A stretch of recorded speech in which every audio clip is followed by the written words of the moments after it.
Hi all. Now we are going to see letter writing. So there are some objectives for letter writing, right? There are some purposes. Some letters do something, right? So let us see those objectives of letter writing. Why do we write letter? So a letter bridges communication gap between two or more parties. A letter can create awareness, inform or provoke a thought to the receiver or for the group or the mass.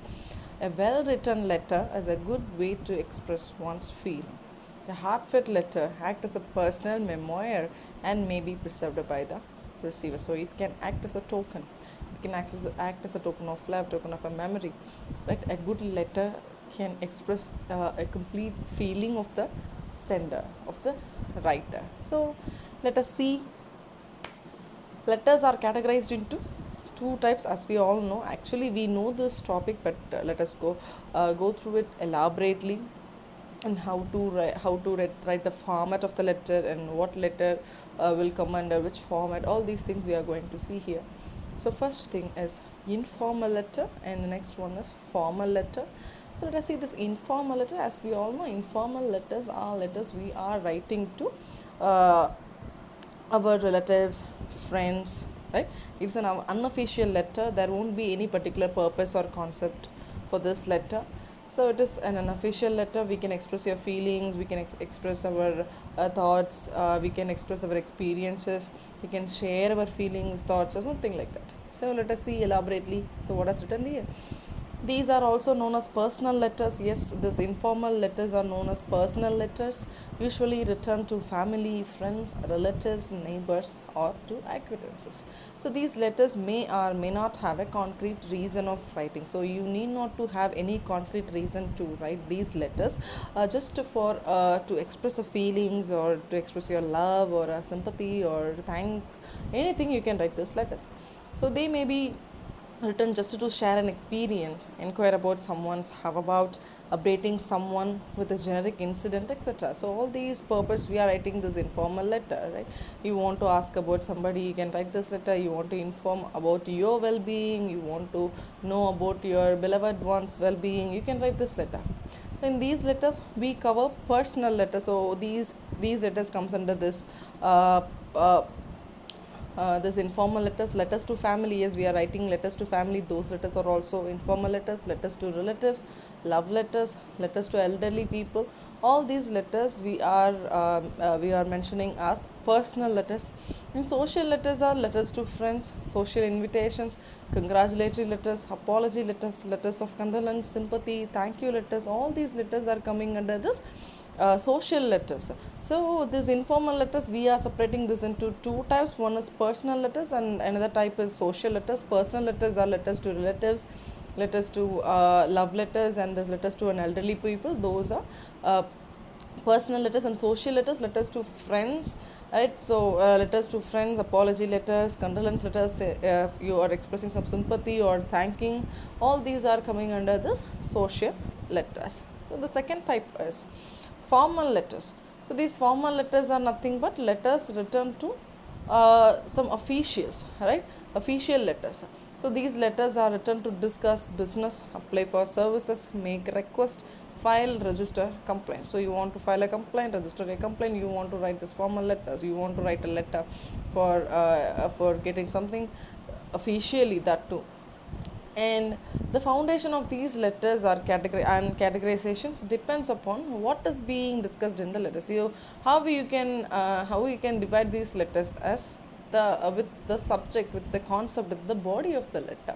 These letters are short and to the point. You cannot elaborate this letter by your feelings or by thanking or something like. So you are wanted to write it to the point. So to the point, and what do you want, you should write it as short as possible. The formulation of formal letters, letters of applications, official letters, and letters to editors. So let us see the format of these formal as well as this informal letters. First thing, a letter is composed of various elements. There are so many elements included in a letter that may change depending upon the nature of the letter. If it is a formal, there should be a separate format. If it is an informal, there is a separate format. Let us see, the first element is sender's address, which means the writer's address. So who is writing the letter? That person's address should be there in the formal letter, either in the informal letter. In both the letters, the sender's address, the writer's address, from where the letter is going, so that address should be there. Sender's address is the mailing address of the sender. It is an essential part of both formal and informal letters. It is also known as the written address, and it acts as, if suppose the communication, the letter fails to reach the receiver, it has to come back, right? So that come back address should be there, that written address should be there, that is the sender address.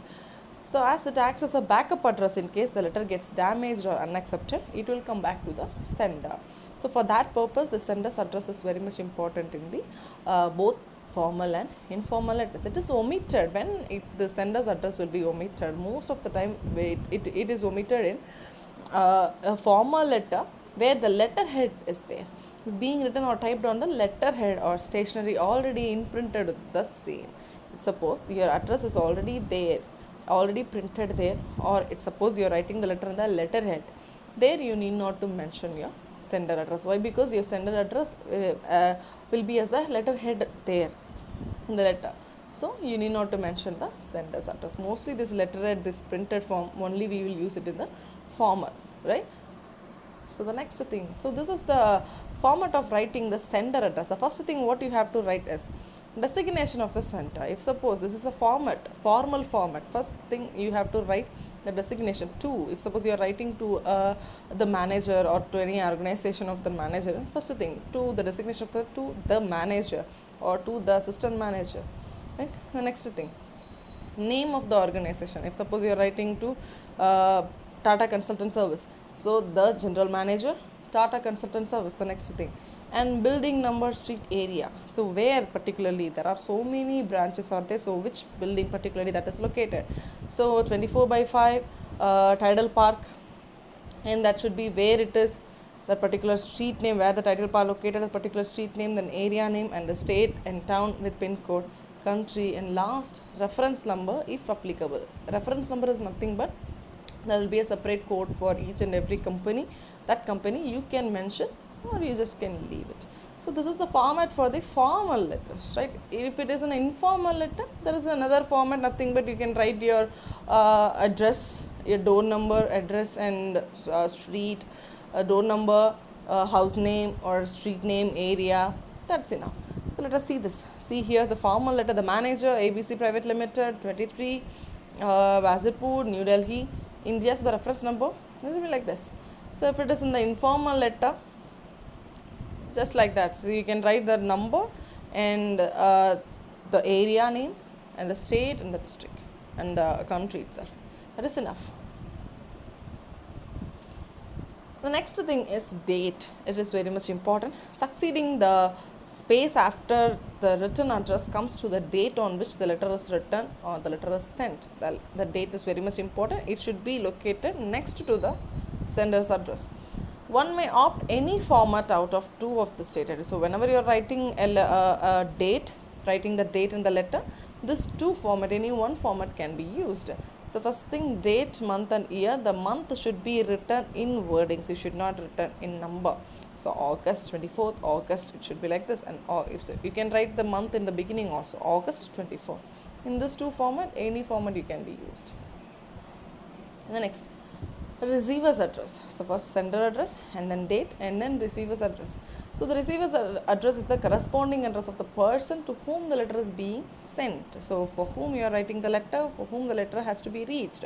That is the receiver's address. You have to mention there.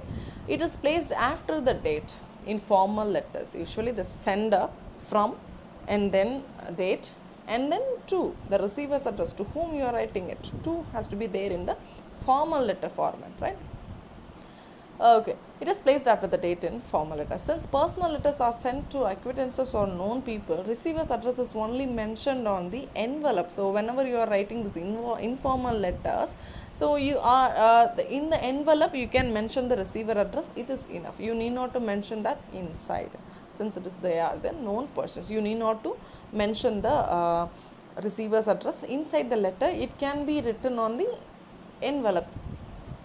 So, what is the procedure? What is the structure of that? First, name of the official, professional title, name of the organization, building number, the same thing, state, country, same thing as sender's address. See the manager, Ecotech, Vedampur, like this.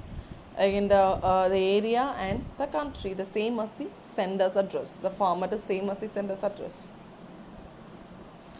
And the next one is subject. So from, to, and subject. A subject determines the purpose of writing in the brief. So usually we will write after that sir or dear sir or something, comma, and then you have to write the subject, SUB, subject, it should be there. A subject determines the purpose of writing in the brief. It helps the recipient to deal successfully with the aim of your letter. Actually, the subject is nothing but for what purpose the letter has written. It is preceded with the word subject and is placed directly after the receiver's address. It has to be placed immediately after the receiver's address. It should be the from and to, from, date, to, and then subject. It is part of formal business letters which are written either in reference to an earlier correspondence or to someone with whom the sender is usually in contact. You must have written a subject at least once while applying for leave concession, filing a complaint, executive a deal, etc. It should be clear, concise, not more than 10 words. The subject should not be written elaborately. It should not elaborate more than 10 words. And the next one is salutation, like sir, dear sir, like that we are writing, right? So those things are salutations. So the salutation is a customary greeting to the recipient of the letter. It varies depending upon the intimacy, relationship between the sender and the receiver. It usually begins with the word dear, followed by the title Miss or Mrs. Whenever you are writing dear, you write Miss or Mrs. or Doctor or Mr. anything. If you know the name, so if you want to write a letter to your beloved one, so dear Miss Shweta, dear Mr. Kumar, anything you can write like this. In case the gender and the name of the recipient is unknown, you don't know the person to whom you are writing the letter. So at the time you can just write like dear sir or dear madam. You can write like this in general. Since the salutation is professional in letter, the salutation used in personal or informal letters is friendly. The next thing, you may greet the receiver as dear or dearest followed by their first name if you know the name. If you know the name, you can write as dear and dearest by following their name. It is advisable to greet your elders in dear grandma without quoting their name. You can write with their relationship dear grandma, dear grandfather, etc. Right, while you're writing a letter to your elders, senior persons. So here, salutations for informal and formal letters. For informal letters, for blood relations, older, respected, you can quote like this. So blood relations, elder, you can quote like respected. So for blood relations, youngers, my dear, you can write like dear. And inmates or friends or relatives, again the same dear or my dear. So in formal letters, see the editors, postmasters, police officers, sir and madam is enough. You need not to like respected sir, respected dear sir. Right? Government official also, sir is enough. Principals or head of the institutions. If you are in a college, you are writing to a higher official, particularly for a principal, headmaster, head of the institution, managing director or something. You have to mention this respected sir or respected madam. So present or prospective employee, your fellow employee, if you are writing a letter, you just mention with sir and madam. You need not to write dear or something.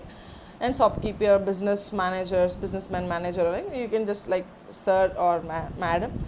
Strangers, acquaintances, you should write like dear sir. If you don't know whom the letter is going to be sent. So dear sir or dear madam. So dear sir or madam with Miss MS. You can like that dear Miss, just like you can write like that. So these are the formats you have to write. You should not go just like that with respected sir for everyone. Only for principal, head of the institutions. Only for the educational purpose. You have the educational surrounding. So you have to write this respected. Rest all the places for your fellow people, for the government officials or editors or police officers, you can write just with sir and madam. And if you are writing to an unknown strangers and acquaintances, at the time you have to add this dear sir, dear madam, or like this. Next thing is body. So the first thing is sender, date, receiver, and subject, salutation, and next one is body of the letter, which is very much important in a letter, through which we can know the purpose of the letter. The body is the most important element of the letter. It can said to be the destination of journey, as it lays the reason behind your writing. It includes the message the sender want to convey. While the body of the professional letter can be long, personal letter can be long. You can write the personal letter as long as possible, and you can express your feelings without any limitations, right? So detail containing as many feelings, experiences, advices, news, etc. on the personal front. But in formal letter, it should be to the point. You should not circumlocute, you should not elaborate, you should not convey your feelings in formal letter. So formal letter, it is the best to use short, clear, logical paragraphs to state your subject. So there can be three subparts of the body of the formal letter for letter drafting as follow. The first paragraph is introductory paragraph stating the main point, what the letter, the purpose of the letter. In the next middle paragraph justifying the importance of the letter, why you have written the letter, what is the particular purpose, and why you have written, why you want to stress the letter, stress the purpose, need of the writing with the supporting points. And the next, and a concluding paragraph restating the purpose and requesting for the need, requesting for some action should be there in the third paragraph. So first introductory paragraph, main paragraph, and concluding paragraph. And the paragraphs of the body must be intended depending upon the style chosen. You can intend the paragraph according to the style you have chosen. There are so many styles you can write. So like you can write with a tab, you can leave some space in between, like that. Be sure to skip a line between the salutation and introductory paragraph. After the salutation, dear sir or respected sir, leave a line and then start the introductory paragraph. And you need not to leave some line between the introductory paragraph or main paragraph or concluding paragraph. You just take it as a next paragraph without leaving any lines.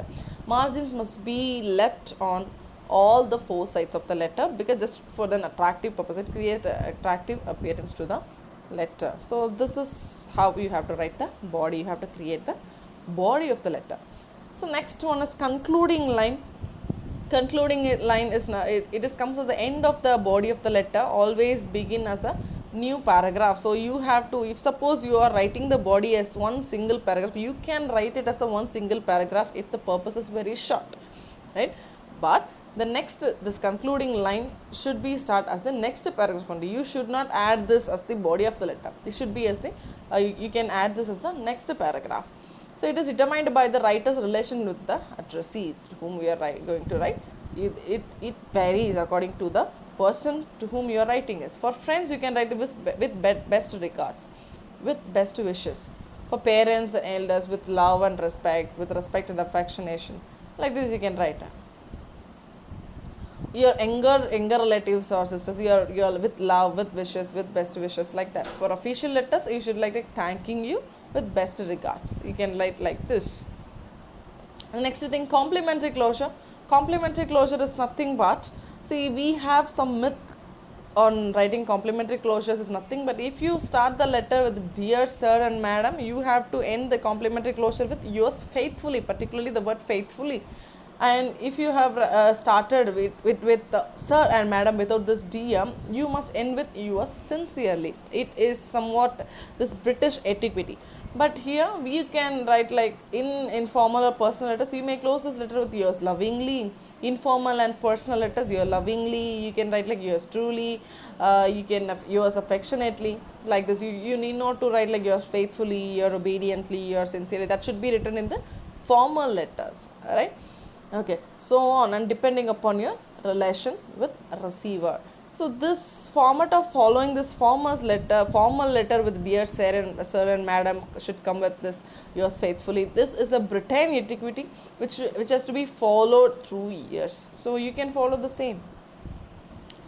Right, so the last one, signature line. After this yours faithfully or yours obediently or yours truly or yours affectionately or something, the next thing is you have to sign. Right? So it is the last part of the letter where the sender signs off.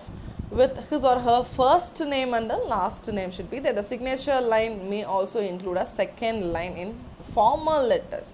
You can add a second line in formal letters for your title or post of the sender if appropriate. If you need it, you can write another line below your signature. You can write your designation, you can write your title, you can write your degree or something, right? So these are the format of writing either the formal and informal letter. So the first one is sender's address, and the next one is date, and the next, now I'm telling about formal letter. The first thing is sender's address, and the next one is date, and then next receiver, which means from, date, to, subject in only one line.